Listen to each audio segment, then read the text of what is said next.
Okay, so today we will talk about yeast plasmids, which are subtly different, and also yeast biology in general for synthetic biology. So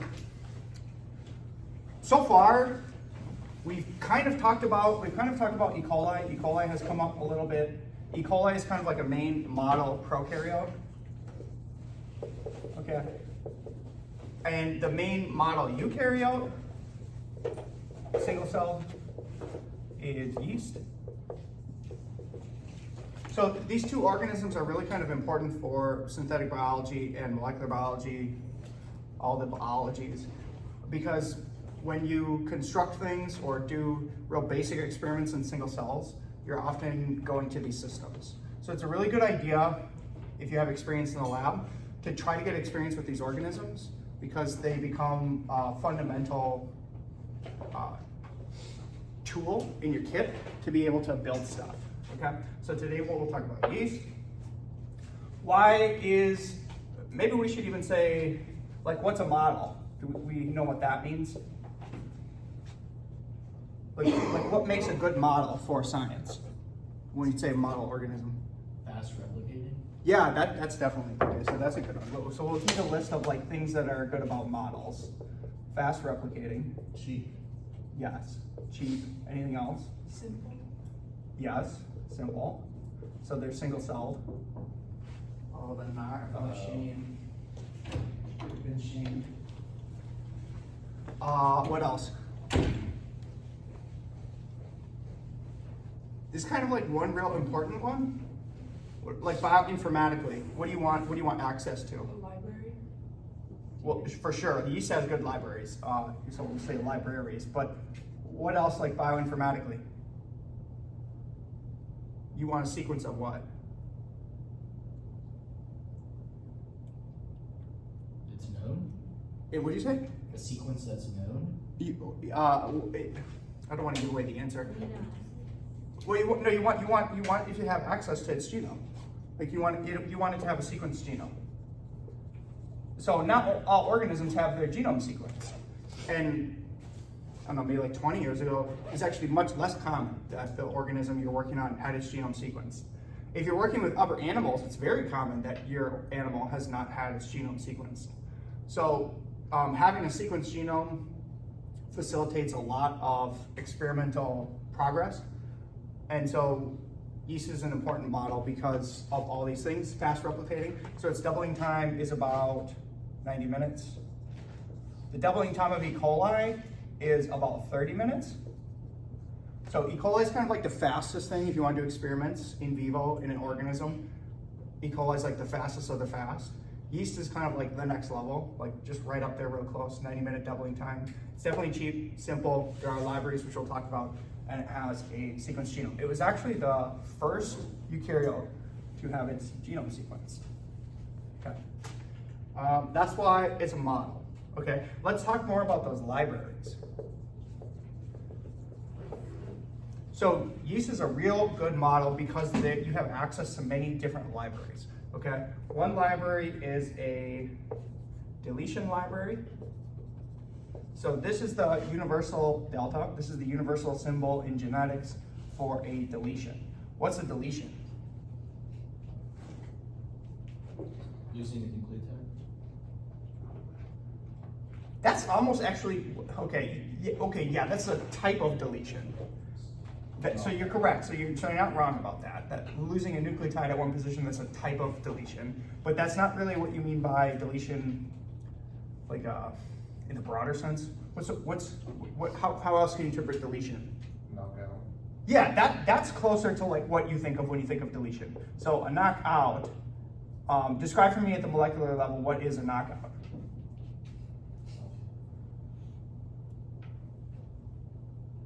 Like, what does that mean to have something knocked out? You cut out the part that make the gene function. Yeah, okay, so somewhere in a genome is some gene X, okay? And if you want delta gene X, which means codes for deletion of gene X, the genome looks like this. gene X is gone. You've taken the gene, you've removed it from the genome. That's a knockout. That's a complete knockout. Let's talk about, while we're on deletions, there are different types of deletions. So there's a knockout. You can make a knockout a different way. How else can you, what different types of knockouts are there? So the one we just showed, we're actually like missing the whole gene. I would call that maybe like a complete knockout. How else can you make a knockout that might be like incomplete? Can you add repressors in order to prevent transcription? You could, although like that'd be like a real weird way to do it. I've never heard of anybody doing that. No, so I'm gonna say no on that. But it's possible. But there's definitely like a different form of a knockout that also is a knockout. Mess up the promoter. That's closer. So that's closer. So yeah, that's closer to like how you can get a knockout. So in one way to get a knockout, we just discussed, you actually like take the whole sequence of the gene and you rip it out, like it's gone. That's a complete knockout. Another way to get a knockout is to, yeah, if you had some kind of like a mutation up here that broke the promoter, that would create a knockout because this thing would no longer be transcribed. Or you can also have mutations in the ORF. This is called the open reading frame, the ORF. How can you get a mutation in the ORF that causes a knockout? Remove the start codon? Yeah, you could have a mutation here that messed up the start codon. Oftentimes, usually the most common way to get a knockout from a SNP, single nucleotide polymorphism, is you might get some kind of a base pair switch, and all of a sudden that base pair switch creates a premature stop codon. So maybe you get a mutation and it changes one codon into a stop codon. And now when this thing gets transcribed and made by the ribosome, it's only making this much. This is a form of a knockout, although it's not a complete knockout. So you're realizing that there can be like incomplete knockouts and complete knockouts. Okay. You can also get, I think there's another way. Oh yeah, there is another way to get a knockout. How else can you get a knockout? Anybody know? So go back to what you said. So if you say that, so say again, because now you'll be entirely right. So if you, I don't even remember what I said. You said a deletion of a base pair. If I take one base pair and I delete one base pair, what happens to the whole thing? Yes, there's a frame shift. So we understand, hopefully, that these things are codons. I would say this one is CAT, dot, dot, dot, dot, dot, dot. And if you take a single base, okay, in this chain of codons, and you delete a single base, you've now shifted the frame. You've shifted it either this way or that way, okay? If you got an insertion, you'd shift it this way. If you got a deletion, you'd shift it this way. And the frame shift will usually always generate a premature stop codon because the codons no longer make sense, it's just garbage. So eventually downstream of this frame shift, there will be a newly generated stop codon, okay? So frame shifts usually result in premature stop codons. So you get a premature stop codon by a SNP or a frame shift. Those are different ways you can get a knockout. Are there advantages or disadvantages to them? Yeah, we're gonna talk about those. You will talk about those a lot more in other lectures. We'll talk about that a little bit in this lecture, but What later. about our hairpin? Doesn't that count too? Hairpin? Like, you know, we did the hairpin with the yeast? That's not a knockout. That's knocked down. Oh, yeah. We'll talk about that later. Okay, so what would a deletion library be then? A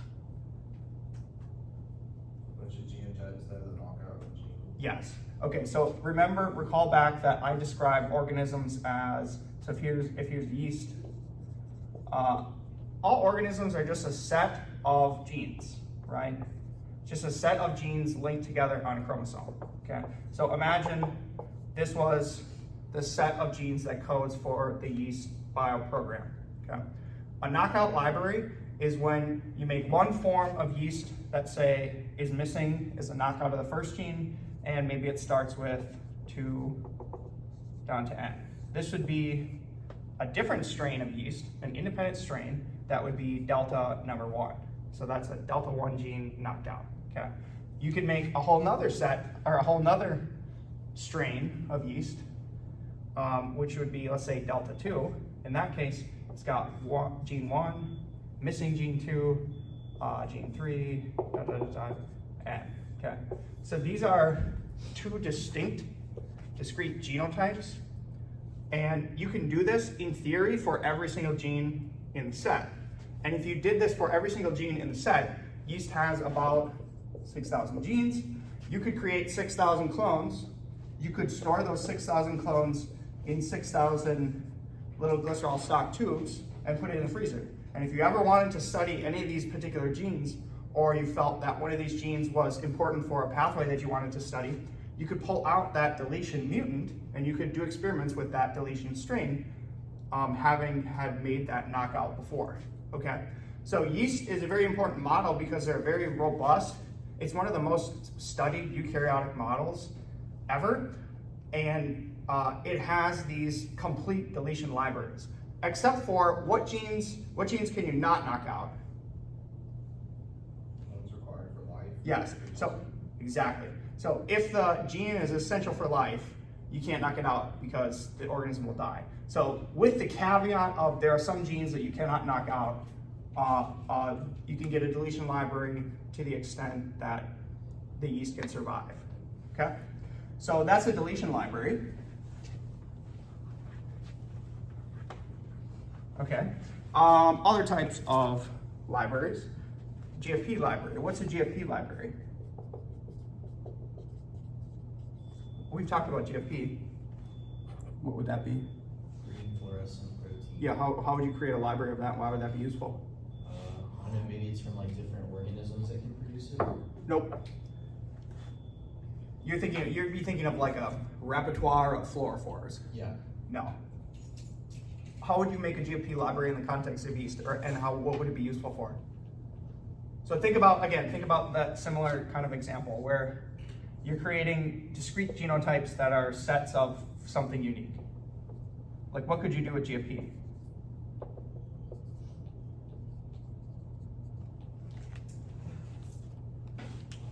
Okay, so what if you modified the set so that it looked like this? Oh no. That's just said, we'll do an RFP library. Okay, so in this case you have RFP, red fluorescent protein, cloned as a fusion into gene 1, okay? And then you have wild type gene 2, 3 through N. And then in the next clone, you have 1 is normal, but 2 has RFP clone in frame. 3 is normal, etc. So here are 2 examples. You continue this. So here are 2 discrete strains where in this case, gene 1 has been tagged with an RFP construct. In this case, gene 2 has been tagged with an RFP construct. What could you use this for? Well, why would this be useful? Why would anybody even want to build this for 6,000 different genes? What a waste of time. See where they localize?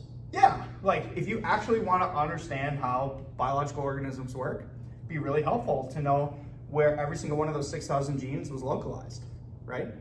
And what can go wrong if you have, say you get some kind of a disease, like yeast can get diseases too.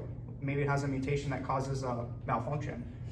If you want to find out how the malfunction is impacting localization of specific genes, you can just pull those genes out of this library and cross-check and see, like, for example, if I have X mutation, let's say I get a deletion in gene Y, and I know from the literature that gene Y regulates or has some kind of impact on gene Z, you might want to pull gene Z, the tagged version of it, and see what happens when you have a mutation in gene Y. What happens to the localization of gene Z? Does that make sense? So it's like a quick way to pull tools that can answer your scientific questions without you having to make all these. In the past, people in their thesis for their PhD would have to build their own like insertions. Like they'd have to make this particular strain, and somebody else had to make this particular strain. But after years and years and years and many PhDs, they have assembled all this work together. So you can just pull it out and you can utilize what other people have built. Does that make sense? So that's a GFP library. important for studying like localizations. Other types of libraries. Okay, overexpression library. What's that?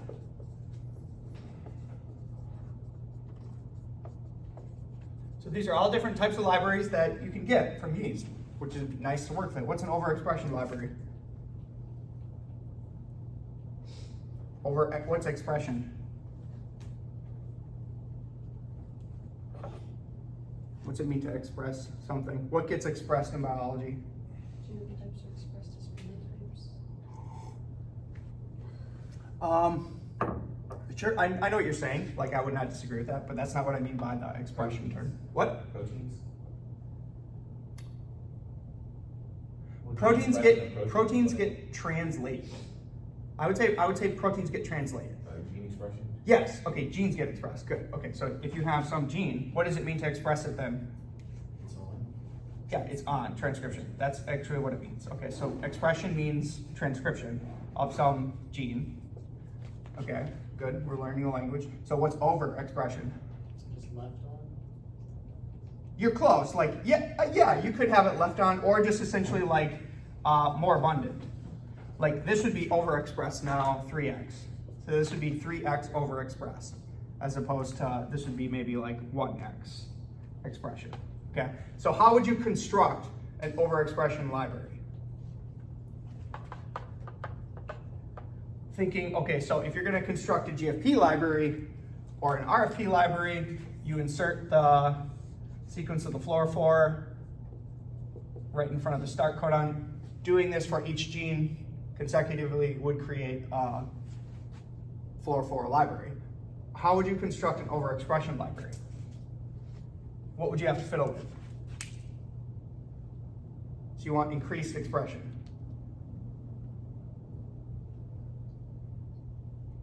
Don't answer. I want the younger students to answer. How do we get more expression? Lots of transcription. Yeah, how do you get lots of transcription? What would you fiddle with? Promoter. That's a good idea. Okay, so you could build a construct where you pick a promoter that has very, very high expression. Okay, so now we're starting to realize there's different types of promoters. Okay, there's highly active promoters, there's weak promoters, there's inducible promoters, constitutive promoters. Constitutive promoter means it's always on. What genes are always on in eukaryotic cells? Like housekeeping genes, what genes are always on? Ribosome. Yeah, ribosomal genes are always on. Things like ubiquitin, things like tubulin,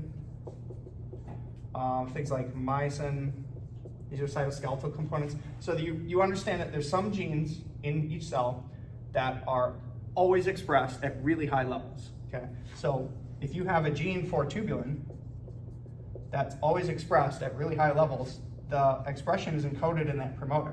So you can take the promoter of tubulin and you could clone the promoter of tubulin in front of gene X, and now gene X is expressed in the same level as tubulin, right? You just switch the promoter. Make sense? That's one thing that you can do. So you can create overexpression libraries by fiddling with the promoter, okay? Usually the overexpression libraries are in plasmid. What else could you fiddle with, thinking about the last lecture, to get an overexpression library? RNA. Well, you want to increase the RNA of gene X, yes. But what else in the plasmid, other than the promoter, could you fiddle with to get higher expression? Origin of replication? Yes, very good. What's your name? I'm Ben. Ben. Good job. Origin of replication. So if you change the origin or pick an origin on this plasmid that has a high copy, so a high copy origin. In E. coli, we talked about like 600 copies per cell. In yeast, the high copy origin is about 60 copies per cell. Okay? But if you put any gene in a high copy plasmid in yeast, this now has 60 copies. So you now effectively 60x fold increase the expression of gene X. Does that make sense? So then if you create a plasmid for every gene in the set, and you create a strain that's carrying that plasmid for every gene in the set, you now have an overexpression library of every gene in the yeast genome. And that's very important or useful for studies to try to figure out what gene X does, because if you overexpress gene X, sometimes you get a phenotype and that tells you like what it does. Does that make sense? So these are different types of libraries, and yeast has all these libraries that you can buy.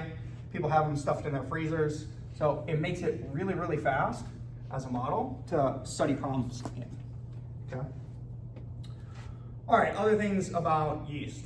Yeast is a eukaryote, so it has sex, so it has mating types. The mating types are A and alpha. That's just a quick note. Let's talk about selection. Selection in yeast. So in bacteria, let's review. In a bacterial plasmid, how did you get selection? Antibiotic resistance. Yep, so there are things like the kanamycin resistance cassette, chloramphenicol resistance cassette, AMP resistance cassette. So there's a gene on the plasmid that causes resistance against an antibiotic, and you add the antibiotic to the selectable, or to the media to kill the bacteria unless it holds on to the plasmid, okay? That's review. Yeast is different. Yeast and eukaryotes, you don't do selection like that. Why can't you do selection like that in yeast? Somebody other than Ben. Why can you not use antibiotic selection cassettes in yeast? Not gonna kill the yeast. What? The antibiotics won't kill the yeast Why?